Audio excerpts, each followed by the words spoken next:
What's up, everybody? It's your boy, the Cho, Corey Ryan Forster here. RushTix.com, RushTix.com. That is where you can see our internet show this Saturday, December 12th, which is a day after my birthday. So if you don't get tickets to this show for anything other than that, do it for me as a birthday present. All new material from me and the guys. It's going to be a lot of fun.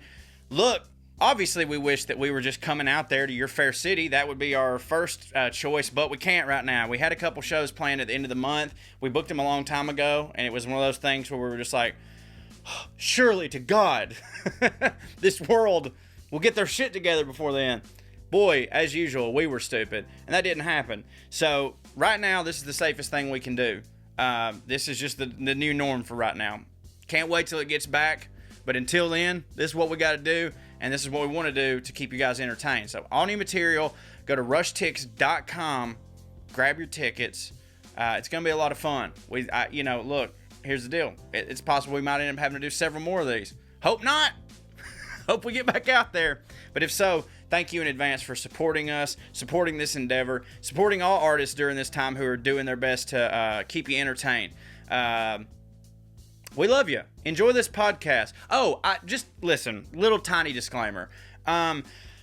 Speaking of the new normal and getting used to things, recording on Zoom remotely, which is what we've had to do since we can't be together and tour and record the podcast like we used to, it came with some getting used to and an adjustment period. And I think we adjusted great and, figured everything out. This week, for some reason, I have no idea why, every single person had a delay. Usually it's just like one person. It's just like whatever, but everybody had one. I've gone in, fixed it as much as I can. It's a great episode. It's not what I'm saying. What I'm saying is I think that you'll be like, are they fucking off today or something? What's the deal? So it's just Zoom updated this week. Maybe that's it. I don't know, but just bear with us. We love you so much. Enjoy the episode. Tell your friends. Go listen to all our other podcasts. Through the Screen Door with Corey Ryan Forster. Evening Skews with Trae Crowder and Smart Mark Agee. And of course, Into the Biscuit with Drew Morgan and DJ Lewis. Thank you for everything. WellREDcomedy.com. Skew. Bye. Here's the podcast. Love you. Bye. They're the liberal rednecks. They like cornbread, but sex they care way too much, but don't give a fuck. They're the liberal rednecks that makes some people upset, but they got 3 big old dicks that you can suck. Being dumb. Well, here we are. Here we are. 1 week removed. Well, actually, when people listen to it, just but a few scant days removed from WellRED Holiday at Home. The online Zoom show, comedy show for you and yourn on your screens and in your hearts, Saturday, December 12th, 6 p.m. Pacific, 9 p.m. Eastern. How's it going, fellas, as far as that? Like, you excited? Are you ready? You got some good shit for the people? Obviously, no spoilers. Don't give it away. But, how you feeling about it? I'm feeling good. I've definitely got some good shit. I'm basically having to, mine's not, it's, my problem right now is what shit it is I'm gonna say. And man, this whole like online shows that is the problem. No. I mean, what I mean is like I'm not searching for things that I want to say. I'm searching for the order in which to put them. Yeah. Well, because it's like, okay, this is Christmas, so I kind of want to do something Christmas themed. But also, I mean, hell, there's a lot to talk about this year that has not a goddamn thing to do with Christmas. And these online shows, man, guys, as we've been talking, they're great, but you approach them so much differently, because I would never normally be thinking about doing a show and being like, yeah, I'm going to do all brand new material that's coming out of my mouth for the first ever time. Like I would have they would have been like dropped into other shows and stuff like this. But with a show like this, it's like, well, that's what I'm doing. I'm doing completely brand new material, and I haven't really had a way to practice it except for in my head and in the mirror, but I've kind of been enjoying that process. So yeah, I got a lot of shit that I want to say. It's just getting it all down to my opening 20. And the opening 20 is important. I know you meant opening of the show, but it sounded like you were referencing your own set. Like, if I could figure out the first 20 minutes, the rest of the two would be smooth sailing. Okay. For me, I just figure y'all got it. I don't, man. I've got a lot of great premises. Like, you guys, these are just real good ideas I've come up with. And one really, really, really, I'm really happy about it. Hilarious bit. Like, I think I can figure out a way to do it in the future, because I'm going to reference, where we're at in the world to get started. But the rest of the joke, goddamn. And I don't want to get too high on it, because if it bombs, it'll break my heart. And then the rest of them, like I said, good ideas, Right. good ideas. We'll see. Yeah, no, it'll hit. No, listen, it's going to be a great show. That's not my point. Oh, it'll definitely This hit. is a I'm great promo. Hammered. I don't know, Rant guys. about the, Mm-hmm. My point, my whole Yeah, I'm that's gonna my get hammered fault. and I rant should've about set the that up. abyss. It's gonna be funny. I just feel like it might be funny to watch a man flounder for 25 minutes. Well, no, I'm funny mad, so it's fine, because I'm gonna get here's- mad if it don't work. Here's my whole point. Here's my whole point with what I meant is that, like, I genuinely don't know where the country's at right now in terms of like what they want to hear and what they want to talk about. And the only way to ever know that is like, which some bullshit would happen. Like, dude, how many times were we on tour and a goddamn mass shooting would happen? Every show, right? So It felt like it. you never know what the temperature of the room, but that's how you find the temperature of the room. Like this week, like, okay, we'll go out there and we'll kind of tread our feet in it and we'll see what's up. We'll see if people are wanting commentary on what's going on, or do they want escapism? You can usually, like, within the first 5 to 6 minutes of any set, go, all right, I know where I should pivot, where I should go. But with a thing like this, when you're not able to go out, I mean, what am I gonna do? Go fucking Ace Hardware and just be like, hey, y'all, come here. See, how does this strike you? So like, I feel like it's both it's like a blessing and a curse, because like, it's like, well, I'm gonna do my shit regardless. It doesn't matter, and then, but it's also like, again, we're just having to get used to this new normal of like human interaction in the thing that we do is the most important part of what we do, and we're removing it for just a little bit. That's interesting, because I'm struggling with a similar thing. My angle on it though is more, and I think I'm going to do a bit about this, is I'm online all the time, and that's all I am. Mm-hmm. I'm just at my house, but I did go home, so that was a little different, just for a month. So in the last 9 months, I spent a month in Morgan County, and the rest has been on the internet and hiding in my house. I don't know what to trust, but I realize that's half of America right now. Yeah. And then the other half is having to go out, because see, I do that podcast with DJ. I'm getting reports from the Dollar General. Right. It ain't good. No. If y'all don't know, it ain't good. The reports from Dollar General coming in, it's not good news. No. Yeah, it's funny. I hadn't really thought about it the way you just said it, like not in those terms, like you said. I'm either on the internet or I'm like just here at the house, like with my family or whatever. And that's pretty much the extent of my experience. And that's definitely reflected in what I have planned to talk about right now. Again, I hadn't even thought about it that way, but it's pretty much all like either commentary on internet related things, like things I've seen people do on the internet, and hopefully other people have seen people do on the other internet. And then also stuff about Katie and or the boys or whatever, and that type of thing, and the holidays and whatnot. But it's very much reflective of my experience. Well, I'm trying to channel the month I spent at home observing my in-laws and my parents live as if a pandemic may as well have been a goddamn television show on the Oxygen Network. Ain't seen it, ain't heard about it, don't give a fuck. That's a tremendous channel to use in the example, for the record. I don't know how many different ones you workshop, but that one's good. Keep that one. That was sincerely off the dome. No, I'm having a good day. I wrote the bit I love this morning. I knew that it was off the dome, and that's why I did the dickhead thing of like, you're clearly doing a bit, because that was funny. Morgan County, what's the like? Not good. Yeah, right. Okay, because I'm gonna say, because like, you hear that last part? Yeah, but I know, but you were saying your parents, like, that's not entirely true. My parents, here's how I talked to my mom about this, and we had a very sincere, I think, conversation yesterday, because Andy and I got tickets, like a flight, to go home for Christmas a while ago. And yesterday we had to have the talk where I was like, look, that's probably not going to happen. I had hope in my eyes and in my heart when I did that. And she understood. I don't know how understanding Andy's parents will be. Andy has not broached that subject with him yet. But anyway, all that is to say, to be fair to my parents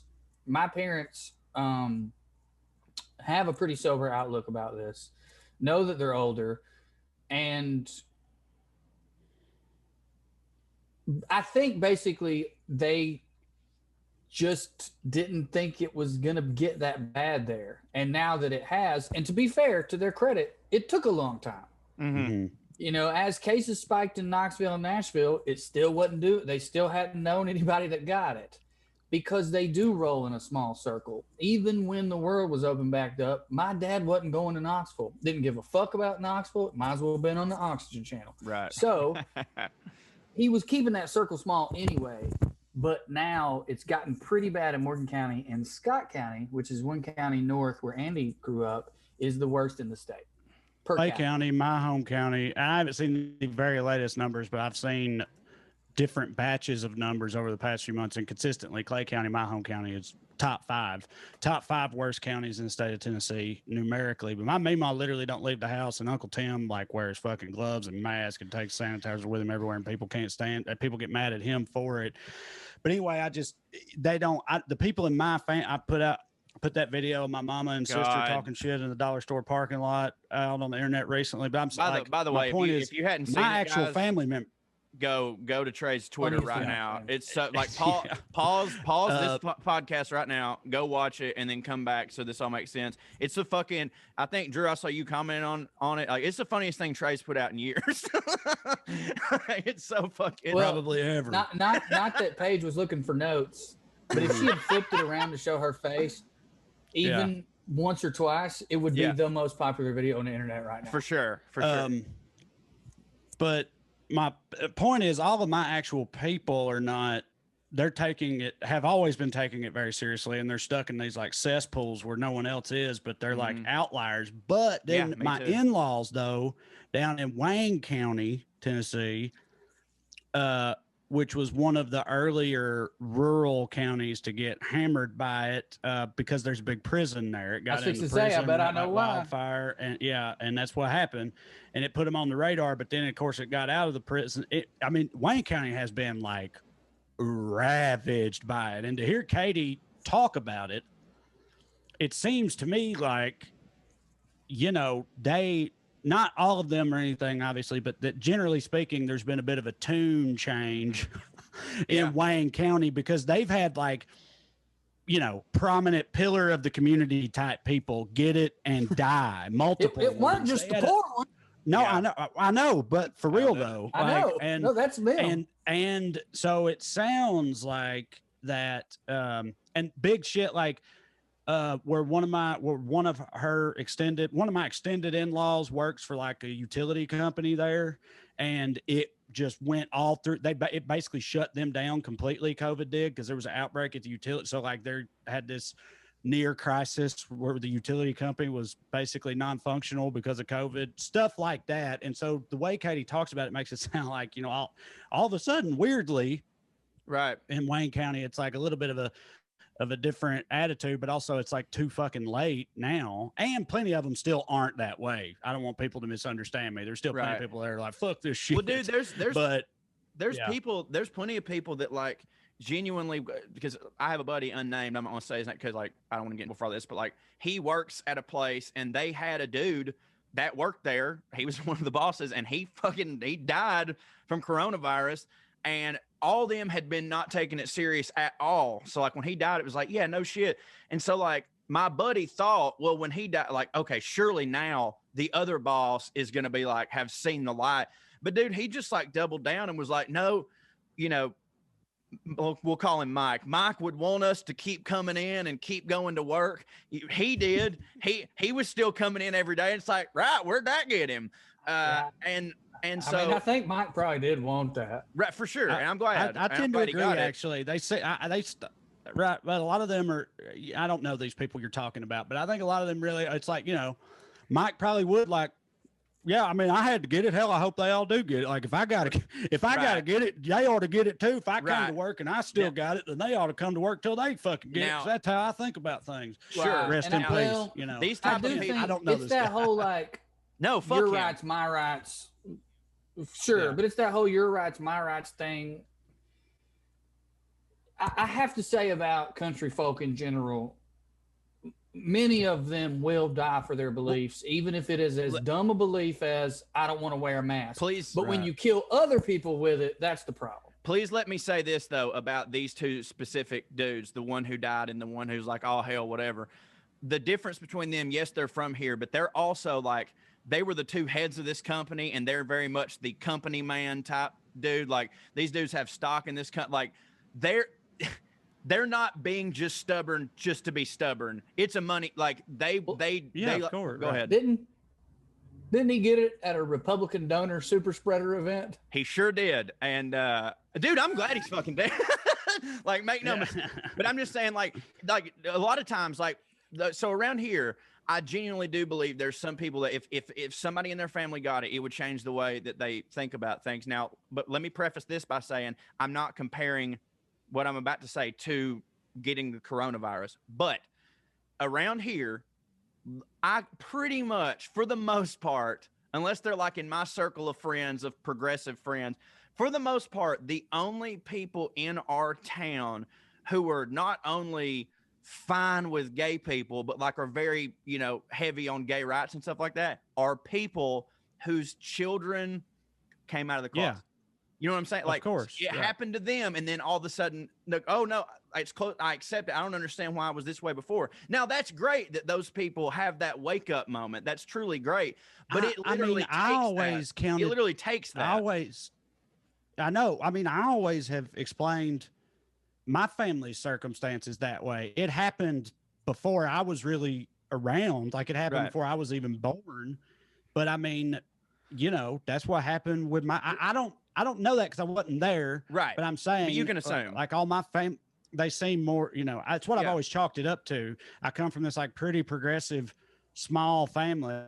It's all had a lot to do with the fact that Uncle Tim is gay, and they all knew it, and they didn't want to ostracize him. They came. You tell me, you asked me, son, it's the other way around. Now all that progressiveness made him queer, turned him gay. Yeah, now, may have been. Now, as I was saying, like, so you'd think, like, if people that had that attitude saw somebody in their family died of coronavirus, it would be the same thing. Like, oh, it's happened to me personally, so I'm different. But you do also have the reverse, where I know another family in town whose son came out gay, and now these people have way more opinions on that you shouldn't be gay than they ever had before. Like, they didn't say a goddamn word until now. I guess it's like it's sort of the thing with us. Like, I feel like as a Southerner, I have to scream how progressive I am just because I know other people think the opposite. Like, they've got I guess they're like, they got a chip on. It ain't our fault, damn it. Right. Just so y'all know, we ain't cool with this. Yeah. Like, they're trying to make up for it or cover their bases. But like, I don't know, man, like that, I can't get a grasp on fucking Chickamauga or the South right now, especially because Georgia flipped blue. You know what I mean? Like, some wild shit's going on in the state, and there's some people who I never would have thought would be like, "Hey, listen, look, I'm not a liberal or whatever, but like wearing a mask and being safe shouldn't be partisan politics." And I'm like, "Yes, thank you. That's exactly 100% correct." And then I got some people who, like, I've thought were smart until now, who are just like, let's have a cough party. What do you say? Like, it don't make no goddamn sense. I can't figure it out. So I don't know, man. We're in a way. Well, I mean, that thing you said about everybody, that seems to be okay with gay people or progressive about gay rights around there seems to have a gay relative.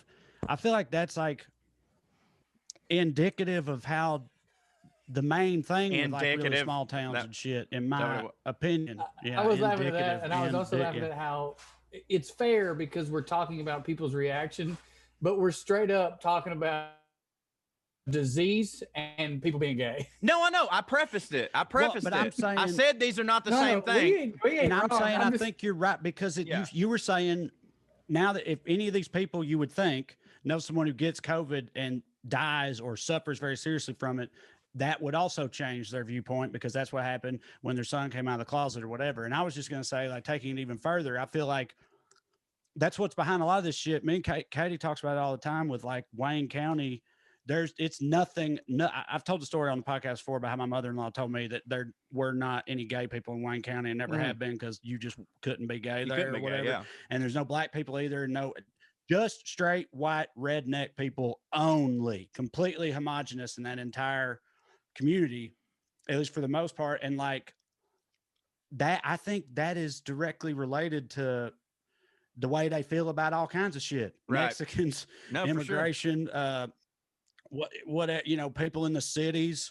It's all the same thing. Like, but you can't have your son like come out as a Mexican immigrant. You know what I mean? If you're from this country, Yeah. you know what I'm saying? Like if they Let them keep going. if they were forced to have some sort of level of familiarity with all of these things, it's why they'll never understand forced to do it with homosexuality because of their son or daughter.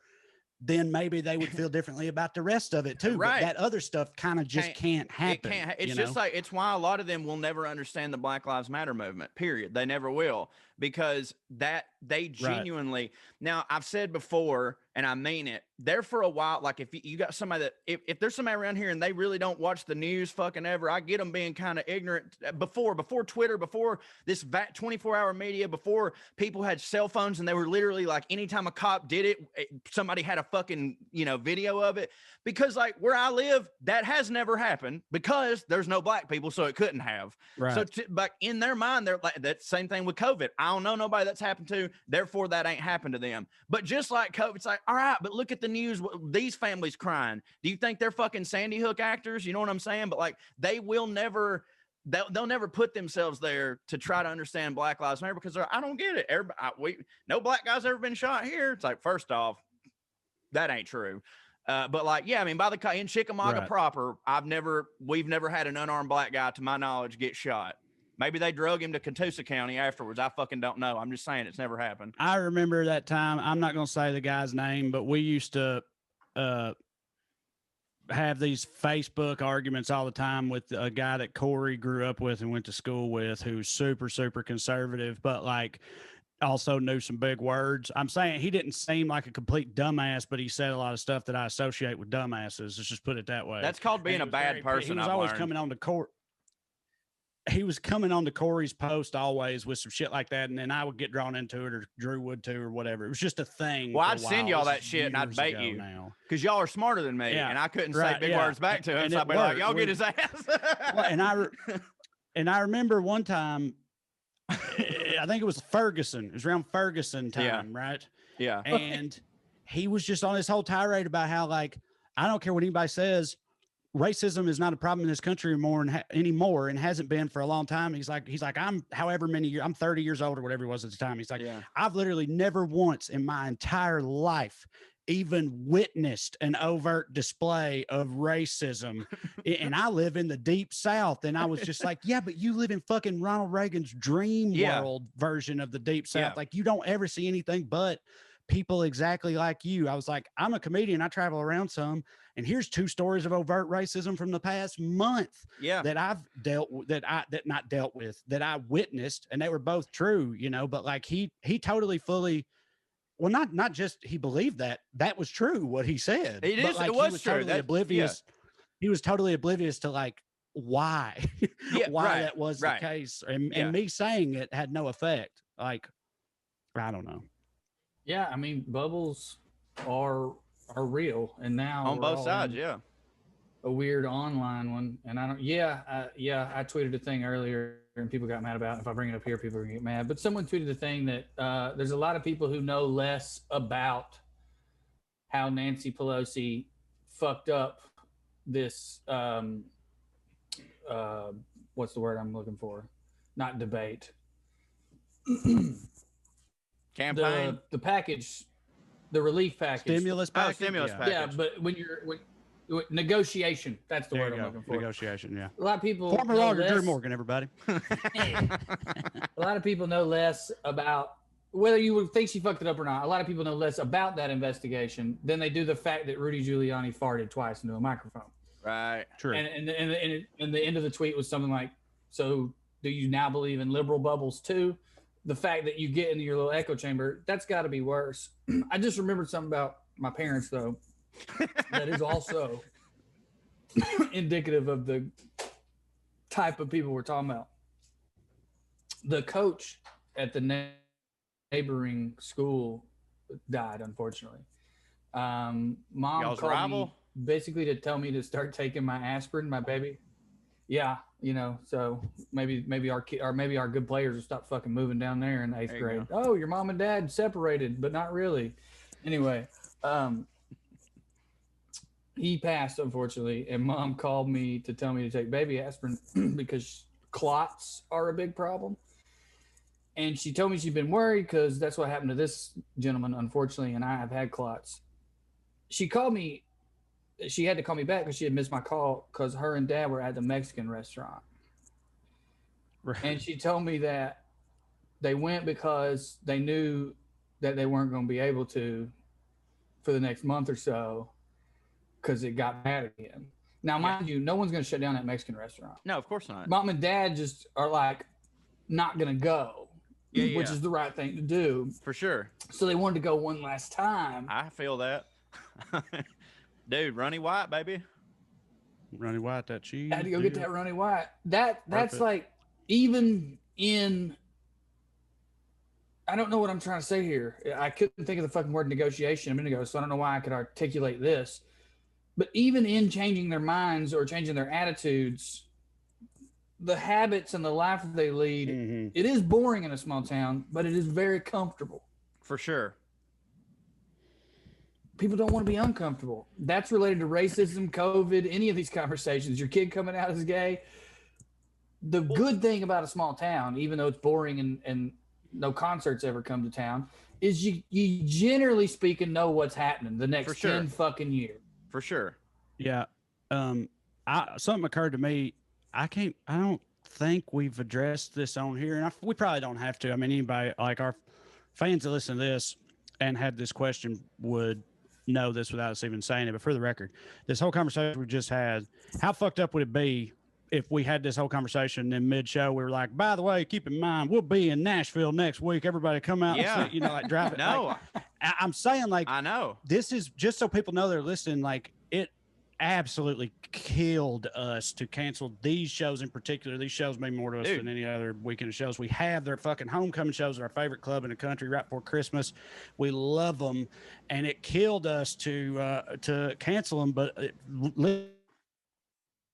literally, just you can't be on the side of the conversation we just had. I feel like no, especially how many of our fans drive in from small towns, from Clay County, Morgan County, and all the ones like it around Nashville and whatnot.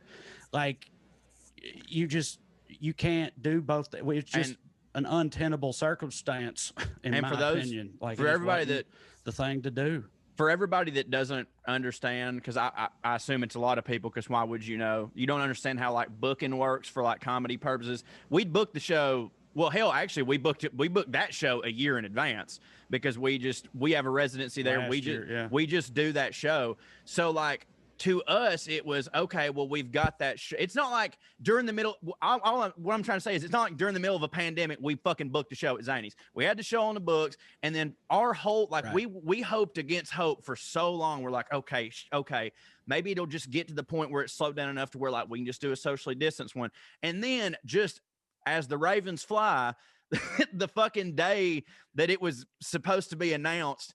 Also announced the same day, like probably mere minutes apart, was Tennessee has record number, blah, blah, blah, blah, blah. So it looked like to a lot of people that happened. And then we were like, hey, by the way, come see us at Zany's. But it was just eventually we just had to rip it off like a Band-Aid. And yeah, it fucking sucked, man. Like I'm not ashamed to admit I cried a little bit. Like that show means a lot to me. And not only that, like, not to be sappy, I fucking miss you guys like a lot. Like we talk every week. So that's right. That's fine. But like genuinely, I really, really miss hanging out and drinking beer and like talking shop and all that shit. And so, yeah, for anybody out there, just to let you know, that was extremely painful for us. But like you said, Trae, my God, can you imagine if we're sitting here on this fucking soapbox and then everybody it would take some pretty extreme mental gymnastics on our part to justify. And we tried to do it for a while. We were trying to figure it out. Trust me. Yeah. Well, you see things like, I guess Isbell did those shows where it was different circumstances. He was outside. You only could sit with people you came with and all that. But it's like you can see a way, or you try to see a way in which the world can operate Yeah. under the fucking cloud of this, partially because it has to at some point, which unfortunately for comedy, we're not required. But you know, I mean, there are people out there right now. I mean, DJ never even took a fucking day off. You know what I mean? Like Dollar General just didn't shut down. So you try to like do all the mental gymnastics of, well, how can we get around it or how can we be safe? But unfortunately, I guess it's the extremism that we live in, and it's the, you know, like we if you're on Twitter, and you know, in this point in the world with the pandemic, as you said, everybody's a lot more. Your screen time on your phone that notifies you every week, it keeps going up. You know, we're living on the internet. We're trying not to go out, and even those people that are like, fuck that, places ain't open for them to do shit. It feels like we live in a more extreme world than we do, because as everybody knows, like when you start talking to somebody that you think you and them disagree, you about 5 minutes in, you're just like, wow, word, me too. You know, like us talking to somebody about guns, it happens. But like with this, I found there's a lot of those people in both sides, but really on the right, that are like, okay, we'll use what you were just saying. For example, Isbell did shows and they were outside and everybody had their own pod, and that's great. There's little like, nobody's asking you to fucking literally wear a hazmat suit all the time. It's like, hey, let's do everything we can within reason. But some people don't want to do that. They literally look at everything completely binary. They're like, nope, we're either America or we ain't America. It's either fucking full tilt or I don't want to fucking do it. You know, I'd rather be dead than have to I don't want to fucking wear a mask while I'm in the lobby of a fucking bar. I want everybody to be packed. It's like, they can't. It's like, okay, but if we just don't do the unnecessary things, where nobody's telling you can't go to fucking Food Line. You got to go to Food Line. We're just saying, don't crowd somebody at the fucking ice cream aisle. Like, nope. It has to be exactly the same, and nobody's willing to change even a little bit so that one day we can go back to that. And it's just fucking frustrating. But like, but my mom's a good example though, of like, I know they're not all like, my mom's a Republican and she's like, I'm gonna wear my mask, I'm a yada yada yada. It's like, just do the best you fucking can. That's really all anybody's asking. yeah, nuance is not a typical American trait. It's not, again, on either side. No, but you know what is a typical American trait? I Get do. your dick hard. That's Yep. right. Buddy. This Goddamn. episode is sponsored by BlueChew. That's right. Something we could all use more of right now. Good sex, baby. Okay. BlueChew brings you the first chewable with the same FDA-approved active ingredients as Viagra and Cialis. Take it anytime, day or night, even on a full stomach, so you can be ready whenever the opportunity arises. BlueChew's made in the USA. It's prescribed online by licensed physicians, so you don't have to go to the doctor or wait in line.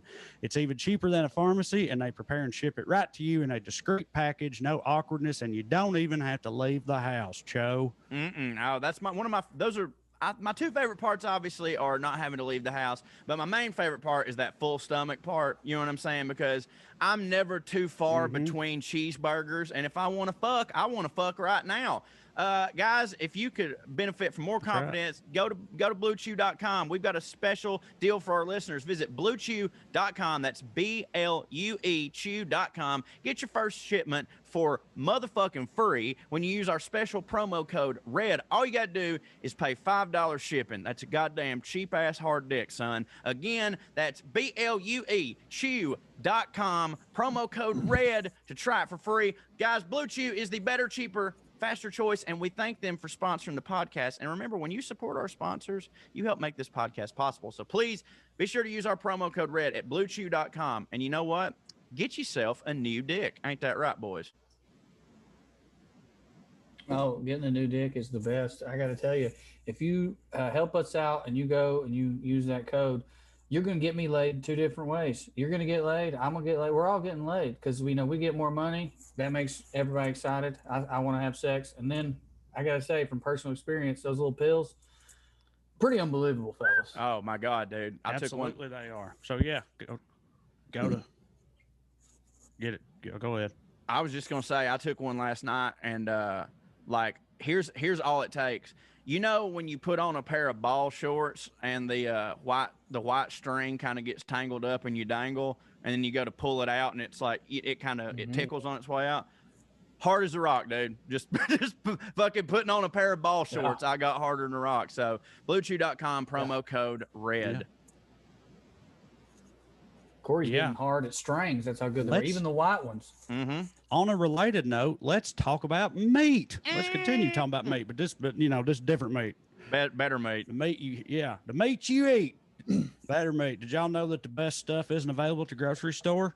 If you order your meat online, you should know that some of those boxes import their meat from overseas. But I've been getting my meat from United Harvest, a new delivery company founded by ranchers. They exclusively provide the best cuts of American beef, Wagyu, and lamb. I know exactly what I'm getting and exactly where it's from, and you can taste the difference, baby.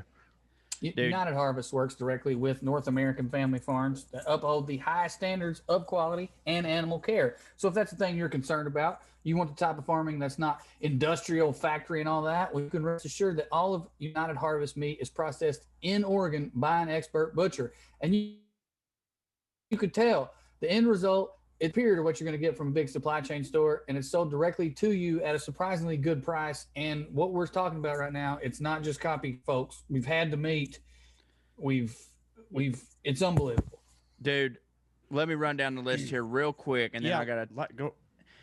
First off, we got ribeye steak, well marbled, mouthwater, and New York strip, which is potato fed, son, not corn. That's so important. Your fucking beef is eating taters. So it's potato fed, not corn. It's a richer, fuller flavor. I can attest to that. The Wagyu top sirloin steak, which I had the Wagyu ribeye last night. And fellers, have I not, tell the people true, texted y'all at least 5 or 6 different times that literally just said, son, I can't get over this steak. I've done it. It was unbelievable. Trae, I hadn't done the lamb yet. The lamb chops are really, really good. Like my most recent foray last night, even the ground beef. I took their ground beef last night and made Swedish meatballs with it. IKEA ain't got shit on me, son. It was delicious. So yeah, United Harvest. That's what. Yeah, it's well worth it, more than worth it. So here's what you need to do.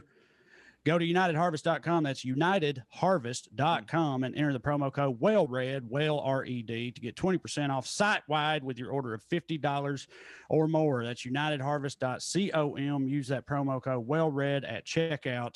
If you value quality, flavor, and convenience, check out UnitedHarvest.com and be sure to use our promo code WellRED, WellRED, and save 20% off your order of $50 or more. Get you a meat box. That's what you need in your life, box of meat. Let me tell you something, ladies and gentlemen. I know that people say this all the time, but I'm not kidding.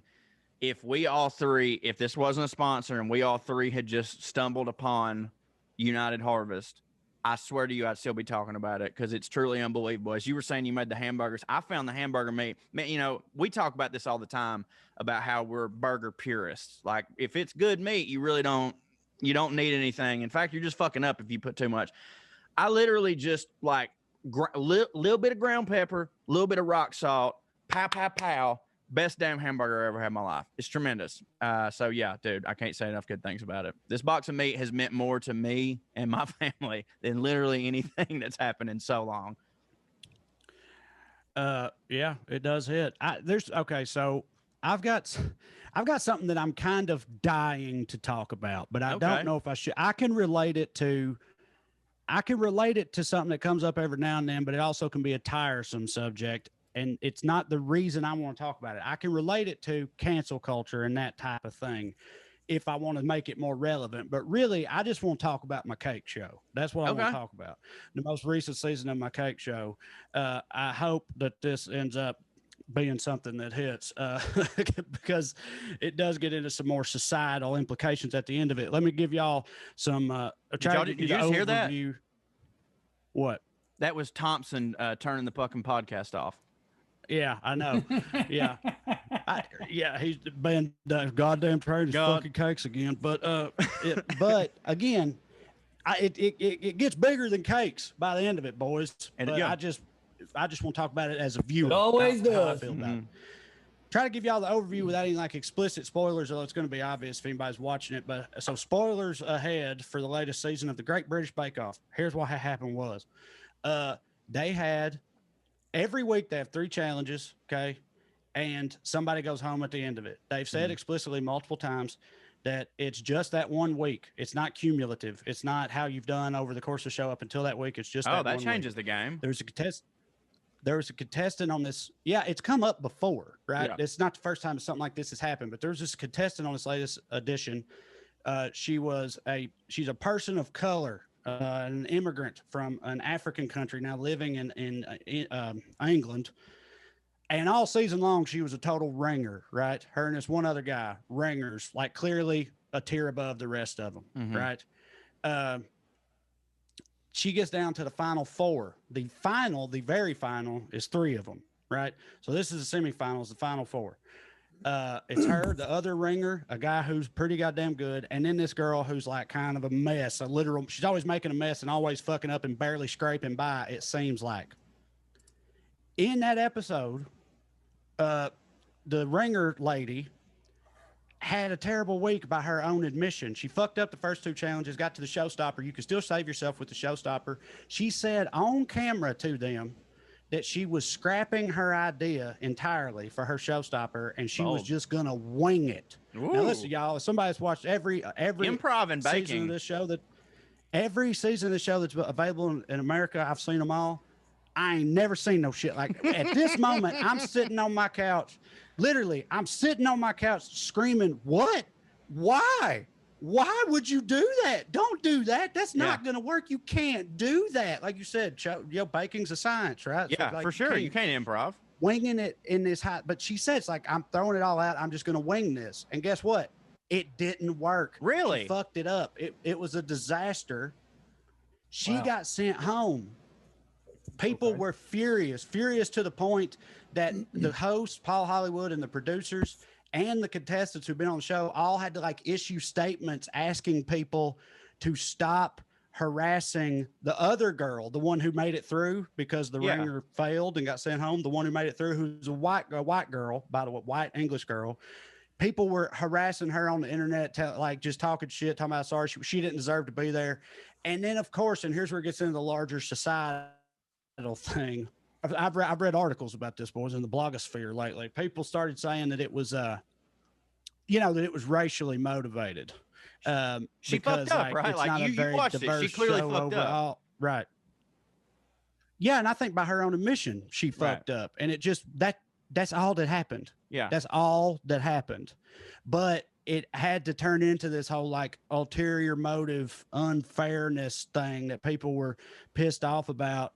And this small online outrage. But it's like me and Drew were talking this weekend separately, like how many people even were like actually outraged about it? I don't know. Probably not that many, but enough that the actual people on the show, the producers and hosts and stuff, like publicly addressed the controversy or whatever. But I guess I'm just saying, like, I have a theory on that. Not everything has to be some bigger thing. Like there's not a conspiracy or some underlying ulterior motive to everything. Sometimes what appears to happen is just what happened. And like what I think, she fucked up and got sent home. That's how that show works. That's all that happened. And what I think with shit like that is that I absolutely believe that at first, like there's of course some people who make that shit about everything. Like there's your fucking Jezebel bloggers. No offense to anybody that listens to us that writes for Jezebel. That's just the most cliche, Brooklyn website I can think of that like overwoke or like overreach or like overcorrecting for shit. I believe that at least a couple people absolutely felt that way. But what I think is the reason that, because dude, I run in liberal circles and I always see this crazy shit that like liberals supposedly are mad about. Yet when I ask every liberal I know, they're like, no, no. I think that like the conservatives, and for the record, I'm not saying that we can't be guilty of like just posting all the Marjorie Green Taylor shit and being like, this is all of them. But like them motherfuckers, they see something like that and the higher ups, they look at that and they go, this is a great opportunity for us to delegitimize the fucking actual racism in this country. If we can, if the Richard Spencers see that, they put that shit on Parler, they can always have that in their back pocket to when some real racist shit happens, they can go, y'all make everything about race. And they got the fucking proof positive right there. But if you actually like go to that fucking article, it's got like, 3 comments on it or some shit like that. Like, nobody really cared. They just grabbed the headline and it's great for bait. It's great for ammo. I think that those people end up making those articles more popular than actual people who feel that way because there's only 100 of them. That's me. No, I agree with you. Yeah, I you're think right. the only thing I'll add to that, and you're completely right, especially about what that does. You know, look, we should all be above Boy Who Cried Wolf scenarios when it comes to racism and oppression. If the media makes a big deal out of a million instances of fake racism, we should still freak the fuck out when the real shit happens. Sure. But you're right. It's human nature. That's what's happening. There are 330 million Twitter users. You have to assume most of those skew a little bit, if not super to the left, if nothing else, because of Parler. Now, most, I mean, it might be 60%, it might be 70, I don't know. But if you think about the age breakdowns, and because Parler has popped up, so a lot of far right people have left Twitter, you have to assume that that's mostly liberal people. So if you say, we'll just throw a number out, that 190 million of those people are left leaning, you said it's going to be 3 comments. I think it's more than 3 comments. Sure. I think that it sounds like in this instance, Trae, there were a few people going after this girl. I think what happens in those scenarios is they didn't want that girl to go through because she wasn't as good as the ringer. And when your brain wants something, and this ain't my theory, this is something that I've read about in a book I've been reading recently. This is pretty well accepted in evolutionary psychology circles. When your brain wants something to be true, it will work overtime to make it thus. Absolutely. We used to think that the logic part of the brain's job was to overcome our emotions, but it actually evolved to support our emotions, to reinforce our emotions, to tell us that our emotions are right, to give us reasons to punch a guy we want to punch, not overcome the desire to punch a guy we want to punch. I'm bringing all that up to say they didn't want the ringer to go through. And the racism that has existed in Great Britain, especially when it comes to Indian people, is in the back of people's minds and in people's hearts. I don't think you're a bad person if you're worried that a talented Indian baker got fucked over. She wasn't Indian; she was African. But I mean, but I could have sworn you said Indian. I'm sorry. No, African immigrant. But people they just, you're 100% right too. A lot of people watching the show just didn't feel like the white girl, didn't deserve to be in the final. The ringer deserved it more. Right. Even though she had a bad week, still it was this miscarriage of justice, and that got them all pissed off, just as fans of the show. But then it spiraled out of control. There was another complaint about this season. They said that they had a Japanese week, they have every week is themed. So they had Japanese week where it's all Japanese desserts that you're supposed to make, but it's a bunch of British amateur home bakers, right? And it's making some green tea wafers. I didn't know. I'm not gonna sit here and act like I knew. Yes. Right. And I'm not going to sit here. I didn't know when I was watching it. I'm a white American dude. I had no idea, but apparently some of the bakers are on there. That's a Chinese dessert. They did Chinese flavors. You know what I mean? Those are Chinese flavors, not Japanese or Thai or Korean or whatever. Yeah. I'm certainly not saying cancel the show, but I can see how that made people mad. But you can't. I don't know what I don't know what the show is supposed to do about that happening. Is my point based on the bakers chose. Yeah, they don't know. They always choose. They choose their own recipes, their own flavors. I mean, the show could have just avoided that because they could have had the foresight to know something like that might happen. But I'm saying we got to stand up at some point. God damn it! I don't fucking food. Let's go with it. That's where I start losing shit. Yeah, we should definitely be making each other's food, but we ought to say whose food it is. I agree with that. But if in this instance we're like, dude, that's clearly it's not like they were like, this is actually Chinese. But fuck the Japan. I'm not going to say it. You know what I mean? Like there was no malice. Yeah, it's certainly not worse, but it is pretty bad though that what actually happened was somewhere in their brain it was all the same, or whoever taught that to them in that person's brain it was all the same. Sure. So honestly, it sounds like by the nature of the show they couldn't do this. They should have scrapped that episode. Yeah, they would have had to just start over and film a whole other one if they realized it was problematic. But I think also what I think it's a competition. These people care about this shit a lot, and I bet they you don't what even also get happened. paid. And this includes a version of it's all the same, but Right. like I guarantee you, most of them did something they felt they had some level of comfort with, so Sure. it wouldn't suck. You know Yeah. what I mean? They were like, "Here's a thing I can do and pass off for Japanese week, and it'll be good." Yeah. Listen, yeah. And I they don't don't know wanna go about I don't home. know about bacon with almond flour, but I am much more comfortable with racism. That's right in my fucking wheelhouse. It tastes fucking excellent. Yeah.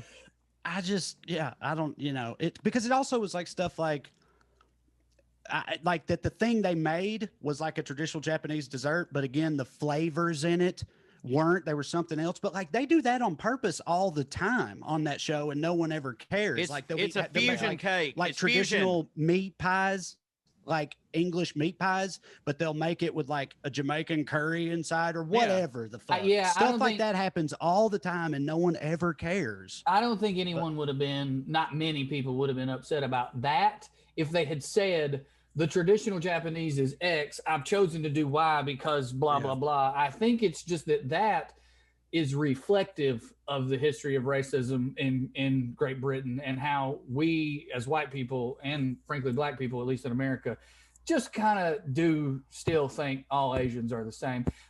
I'm not saying therefore cancel the show or crucify these people. That one makes way more sense to me than the other story. I could see that being fucking annoying at the very least. This kind of reminds, now we're really about to get into it. This kind of reminds me of how I feel in some ways about like Joe Rogan, where however you feel about Joe Rogan in general, people will be like, he platforms these awful Alex people with these Jones, awful yeah. thoughts. And he does. Yes. And he does platform those people. And if you have a problem with that, great. I think your heart's in the right place, and that's cool. But it's strange to me that people have such a problem with Joe Rogan having Milo Yiannopoulos or whatever the fuck his name was on. Like we don't want to give him a platform. But then the Democratic Party will give literal warmongers a political platform in a cabinet, or they're now the fucking ambassador to whatever. It's like, you know what I'm talking about with scale. I'm not saying that makes confusing. I'm not saying it's okay that these bakers confuse Chinese and Japanese cultures. That's not okay. But if that's where all your outrage lies, and whatever the week is, whatever week we're on, this is who we're mad at. But you don't at least couple that with recognizing that we literally bombed brown people. We made the fucking island of Japan stop believing in God because we wanted to see how atomic bombs worked. I think that's one of them things like Neil Brennan was talking about that one time when he was, somebody asked him about like, you're a comedian, you've tweeted some controversial shit. Like, how do you deal with like public backlash? And he was like, well, for me, it's pretty simple. My method is if I say something and everybody's like, oh, fucking Neil shouldn't have said that, you should apologize. He's like, I wait 3 days. And if everybody's still talking about it after 3 days, I'll apologize. But usually they aren't, because it just fucking goes away. I feel like with some shit like this, if like with this Japanese food thing, maybe if the cake show just didn't give it no fucking lip service for a couple days, it probably would have gone away. And then after a while, if it's still being talked about, be like, okay, sorry, we should have made sure this was an authentic Japanese cake. But there's a lot of it that like you probably like a lot of these people probably could ignore it. Now you shouldn't ignore like bigger things like, if you've got a show with a fucking like, if you're on a television show and there's a rape culture, like get out ahead of that shit, like don't ignore that. Don't be flippant about that. Don't be obtuse. But like some of those things, if they just didn't comment, I think probably after a week, everybody be like, oh, let's see what the talks is this week. I agree, as that would be applied to the first story. I think they should have apologized for the second story pretty quickly, but I don't think it's the end of the world. Maybe that's easy for me to say as a white guy. Sure. Well, okay. It's easy for you to say as a white guy, and also considering we're talking about a show about cake.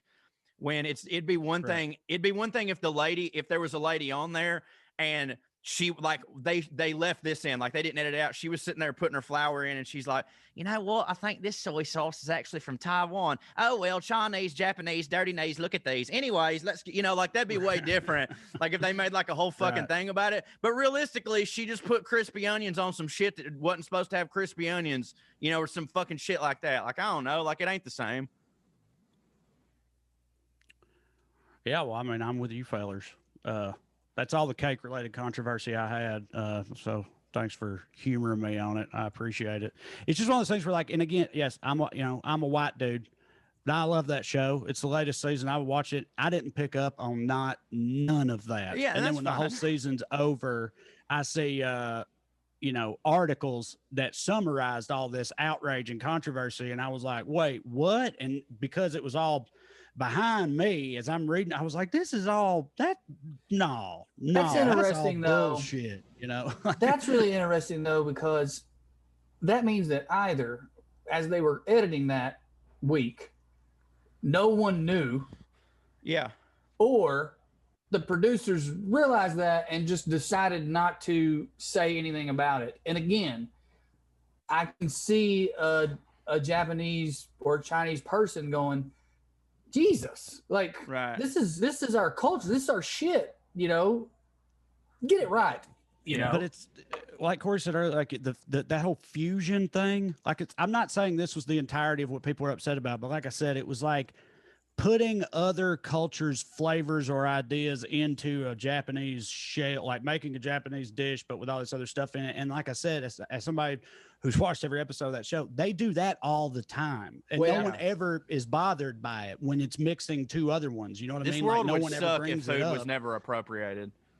Oh my God, that's not appropriation. I mean, no, it can be, but that we can talk about it. We can talk about appropriation. I want to clarify something here. I may have misunderstood you. I thought they were making Chinese desserts and calling them Japanese desserts. Are you now telling me they were making Japanese desserts, but putting some Chinese or traditionally Chinese spins or that's oh my God. And again, I totally misunderstood you. I thought you were saying both. I heard you say the thing. Or even, I remember one of them wasn't even Chinese stuff. It was like one of them was like some kind of steamed bun thing that they do in Japan, I guess. And like one girl that was on there filled hers with American cheeseburger ingredients, which would hit like Japanese steamed bun. But sound like a hitting idea to me too. I'm saying that type of thing they do on that show all the time. So as far as why the producers didn't think, oh, this is kind of fucked up, we should back off of this, I totally get it, because it didn't seem any different to me. But apparently, it struck people differently. I literally thought it was like, we're going to make Spanish desserts today, and somebody came in there with a tiramisu and put a sombrero on You know what I mean? Yeah. Yeah, isn't that an Italian dessert? You're saying probably. No, they were making espresso, a fucking Spanish dessert, but it was tiramisu flavored. That analogy might be terrible, but no, I get what you're saying. Well, yeah, like again, it was even less egregious than what you thought, and you already were kind of on the fence about like. I'm now saying it's not egregious at all, and I'm completely with you, Trae, and I'm sorry I just argued with you kind of for 8 minutes. I totally fucking misunderstood what happened, and no, that's stupid.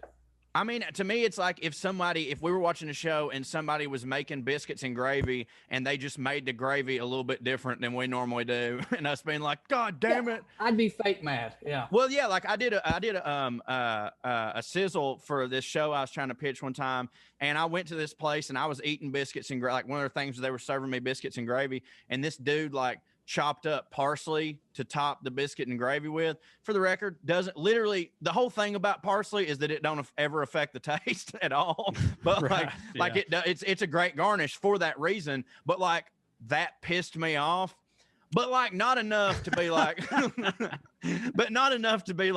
sir, this is not how we do it. This isn't a representation of my culture and blah, blah, blah. It is now again, white man, completely different thing. But like, yeah, it's more like that. It's like, yeah, I wouldn't do that, but fucking whatever. That's just how you're making it. Right. Whereas again, it would still be different if somebody tried to say that poutine was a Southern dish. Right. Again, it would be different because I don't have the attachment of fucking colonialism with my culture, but I would be like, wait a minute, no, it ain't. What the fuck, you know? Man, let me talk. I'm so sorry. I feel really guilty because I feel like I just put us in the weeds for 10 minutes. No, you're fine. And I also felt crazy. I was like, why don't y'all think this is something to apologize for? And I now realize it's because I was thinking of a completely different scenario than which would have been different. By the way, let's talk about poutine for a second, because I've actually been I had a conversation with a couple Canadians a couple weeks ago on Twitter about poutine, and this is the thing. Look, maybe I'm just way off base, but like when Canadians start getting like trying to tell me that I don't know shit about French fries, gravy, and cheese, it really grinds my fucking gears, like in a Southern way. Like, I know they do it different, but like, it's really not that fucking wild of a goddamn concept. You know what I'm saying? Like, it's really not, which, I mean, I guess I could say like biscuits and gravy. I think I need a little more context of my dad makes gravy biscuits and fried taters all the time.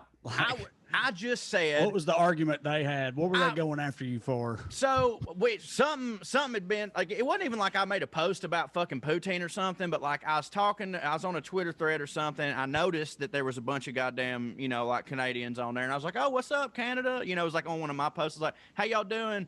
And then they were talking about something, and somebody, God damn it, somebody was like, you know, the Cho likes poutine, you know, because like, why wouldn't I? And then poutine. And then everybody was like giving their opinion on how much I would love poutine and like other really fat foods that I would probably like. And on my thread, it was one of those things like how people talk to your grandma, Drew, like she ain't in a goddamn room. Like I'm sitting, like I'm getting added on every single one of these.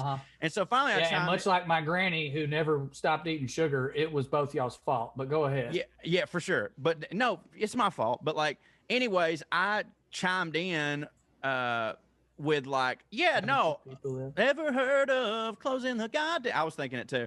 I chimed in with like, hey, obviously I love French fries, gravies, and cheese. I ain't gonna lie, but like y'all are acting like it's clearly one of my favorite foods, and I'm just here to tell you like, not really. Like to me, it's just too soggy for the most part, and blah blah blah. It's good, I'll eat it, but like I'm not like, oh shit, let me get back to Canada so I can get some fucking, you know, gravy fries. And buddy, every single one of them, you know, them Canadians, probably rightfully so, was just like, no, but as Canadians do, they weren't like calling me an asshole. They were just like, where'd you get it? Where'd you get it? Where'd you get it though? And I was just like, honestly, I don't remember. I had it several different places. They're like, okay, well then you don't know shit then. Like, and I was like, fair, you're right. I don't know from which I speak, but they were just like, look, it's got to be proper. It's got to be this. It's got to be that. And I was sitting there like, I know you're right. Like you're from Canada. This is y'all's thing. I'm sure that if I went to your poutine place, it would be better than the poutine I had. But like, just the sheer disrespect to go from,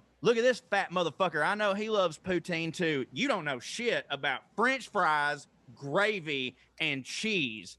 Like these motherfuckers just invented the goddamn Segway or something like that. You know what I'm saying? Like it ain't really that wild of a concept is all I'm saying. I think that Canadians get a little bit. No, it's not.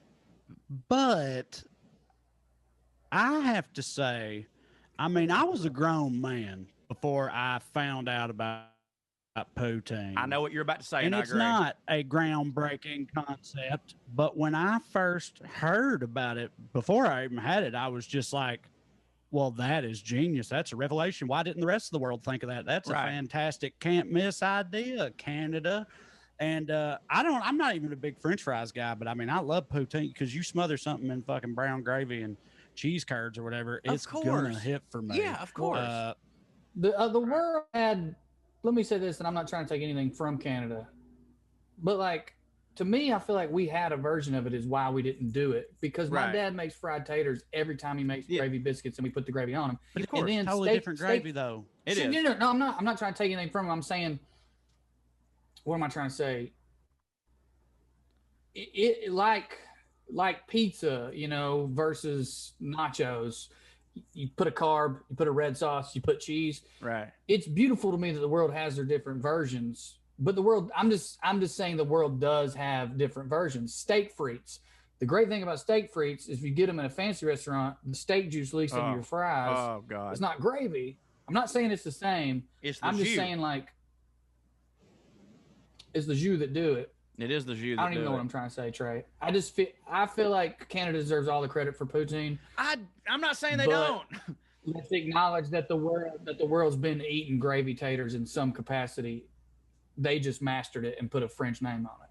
Maybe they but mastered everybody's it. this way about like dishes, regional dishes. Do you know what I mean? Like, Yeah. Yeah. that's what we were talking about a little bit ago, but like people are really defensive about food and really like perfectionist about what is and is not. Oh, that's not a, that ain't a carbonara. Traditional carbonara doesn't have garlic in it or whatever the fuck. Like that's such a thing across all cultures. I feel like, I mean, Drew used to, and it was a joke, and the joke hit really hard, but used to have that joke about vegan grits and being appalled by the existence of that or whatever. Like, and that joke mostly it works was the because lie. people That's just know. corn.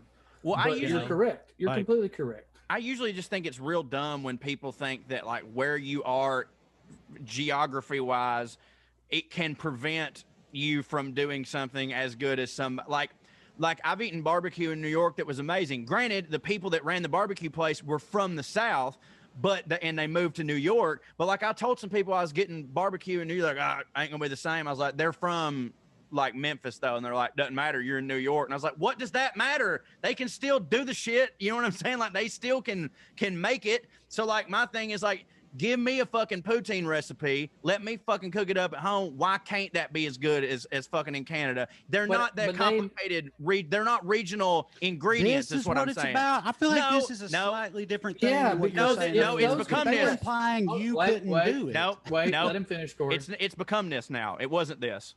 Okay. All right. Well, also though, let them Canadians come down and eat barbecue at 3 different places you're not familiar with, you've never heard of, and then tell you barbecue sucks. And how would you react? That ain't for you, like that's like I get it, like y'all. You would say you have to eat it in the right place. You would say that. Yeah, you're right. I probably would. I mean, and You're that's right. true, by the way. That I is mean, true. like- But barbecue is a completely regional thing. Taters, gravy, and cheese ain't just Canada, is what I'm saying. I think I'm with Corey on that. That's what I mean. Like I do. Like, look, I would never fucking. If somebody's like, "Oh my God, you've got to try the papaya in Spain," I'd be like, "I bet it's better." Or not papaya, but what's the paella? Where I'd be like, "Yeah, I bet it is." Like, I bet that is better. Like, they've actually got a saffron fucking branch in their yard. You know what I mean? That's a regional shit. Like the avocados in Mexico are going to be better than what I get in fucking Wisconsin. I know that. Like that makes sense to me. Gravy, cheese, and taters, though, that ain't cheese the same. in particular. But gravy, though, man. gravy has a roux, and there's different ways to do the roux. Okay, well, a roux, that's true, but like, all right, a roux, you're gonna do flour, you're gonna do butter. I can make country grater way better than I can do brown gravy. A roux though, you're gonna do flour and butter, and then like if you want it brown, you're gonna get a little beef stock in there, whatever the fuck. Well, and then potatoes would be best coming from Idaho. Fucking Iowa's got some of the best goddamn beef in the world. So like, and Wisconsin's got the best cheese. So I'd say that the Midwest would have the best poutine. Here, like, I'm not saying you couldn't pull it off. I'm not saying you couldn't amazing- pull it off. I just think that I could see Canada having a decent regional. Their claim on gravy's it. different, yeah, Especially sure. it's They French definitely- Canadian, That is different. and them motherfuckers love to cover stuff with cheese and gravy. They do. I That's such a agree with- wildly I un-French both thing agree to and think about. Somewhat disagree with Cho here in that I agree. It doesn't mean just because I had what I consider to be incredible poutine in Raleigh, North Carolina once at some place. I'm sorry, I don't remember the place. It was years ago now, but I thought it was phenomenal. And when we went to Canada on tour, I had poutine up there that I thought was fucking wonderful I think too. it Those hits. people in Raleigh, they could have been Canadians. I don't know. You could be both, right? Corey hates poutine. But this idea, like cheese can be wildly different in Amen. quality. And in my opinion, French fries are For one sure. of the things that vary the most I for agree. me. Like Me some too. French fries, I don't want to fuck with that at all. Big, thick ass steak fries, Fuck or whatever. that. But like It's stupid. the Just right eat a baked potato, you type idiot. of French fry, well done. Corey, It's so hard. Well, so French fries and cheese both can vary a lot, and then you Sure. got the gravy. I can just see a lot of different places being very, very different. I agree. I agree levels of with them. quality I when it agree with comes them to that. poutine. I agree with them that their poutine place is probably better than the one I went in their head at least. That can happen. I get that. I'll concede that.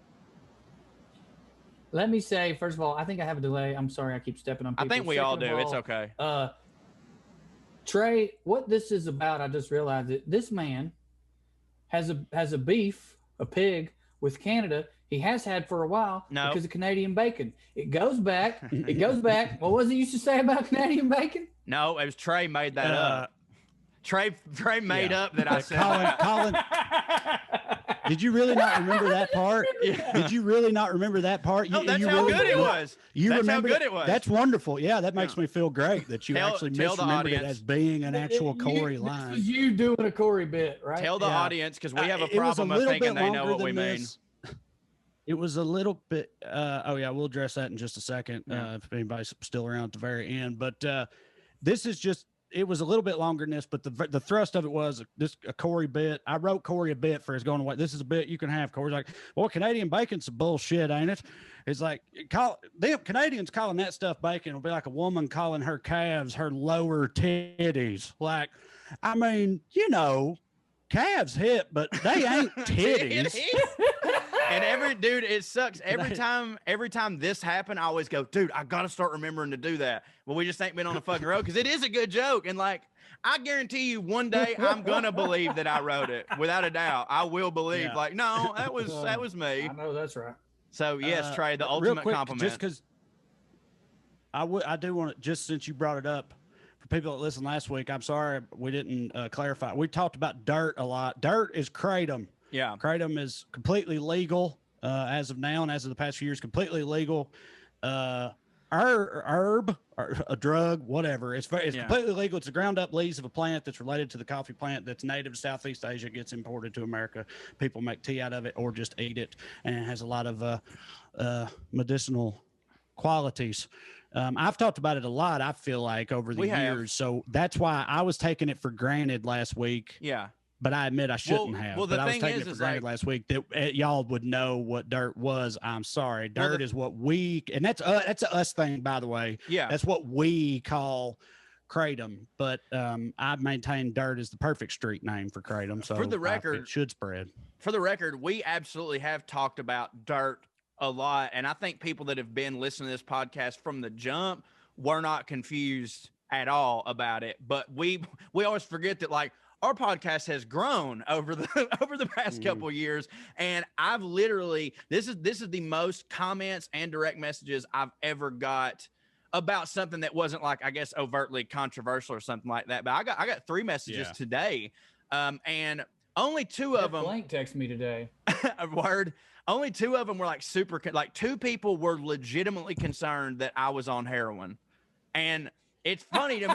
The idea that they could have interpreted our conversation as being about heroin. When I know we didn't clarify what it was, but the idea that anyone landed on, they're talking, because especially I think about what I was saying, because I was talking about using it all the time and frequent. Like, do they think I've been on heroin this whole time? That's the thing, though. That's the thing, man, is that, like, I know that we're open books.